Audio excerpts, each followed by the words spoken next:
Hello everyone and welcome to Dutch Greybeard. The month of May lies behind us and I want to share with you which books I read. I finished reading 7 books with a total page count of 2,837. In the first week of this month I read the final pages of A Crown of Swords, book number 7 in the Wheel of Time series by Robert Jordan. I counted this one in my April reads. After reading 3 Wheel of Time books in a row, it was time for another break from this series. In search for something lighter to read, I picked up the Belgariad series by David Eddings. The 5 books in this series turned out to be a welcome diversion from the dense story and rich writing of Robert Jordan. Pawn of Prophecy is the first one in the series, and it has 346 pages in my edition. The second book is Queen of Sorcery, which has 447 pages. Magician's Gambit is number 3 with 446 pages. The fourth book is Castle of Wizardry with 444 pages, and the closing volume of this series is Enchanter's Endgame with 445 pages. As you can see, the last 4 books are almost identical in page count. I recently did a separate review video on the Belgariad in which I share my thoughts, appreciation and critique on these books. In this review I don't rate the separate books, but as a series I would give it a 3.5 stars out of 5. Then I read some long overdue science fiction. Some time ago, before my fantasy revival, I started reading some of the science fiction classics. I already was familiar with Robert Heinlein, of whom I read most of his works, and Isaac Asimov, both authors whose works really impressed me. Then I started reading Arthur C. Clarke. One of his early works, the Space Trilogy, which consists of Island in the Sky from 1952, Earthlight from 1955, and The Sands of Mars from 1951, I found this trilogy disappointing. The Songs of Distant Earth from 1986 was nice, at best was a nice book.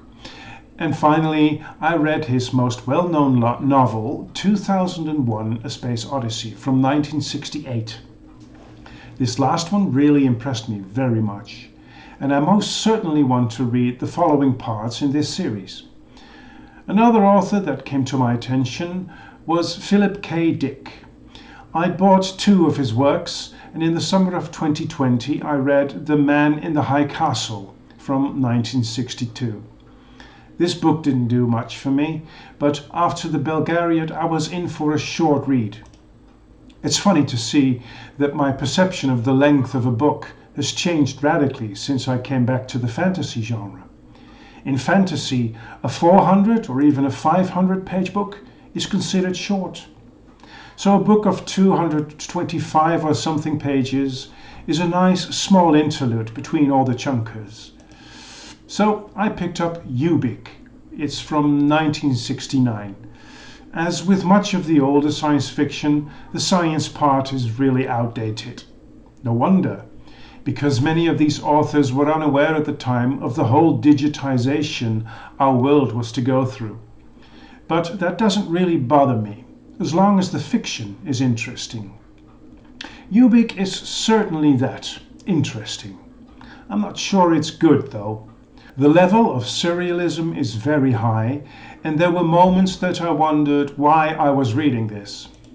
The whole book revolves around the question about who of the characters are alive and who is dead, which in the world of Ubik means in a state of half-life, so there is still some consciousness left. Interesting, no doubt, but I'm quite sure that my Philip K. Dick journey ends here. At that point, I had the choice of returning to the Wheel of Time with A Path of Daggers, or extend my break from that series.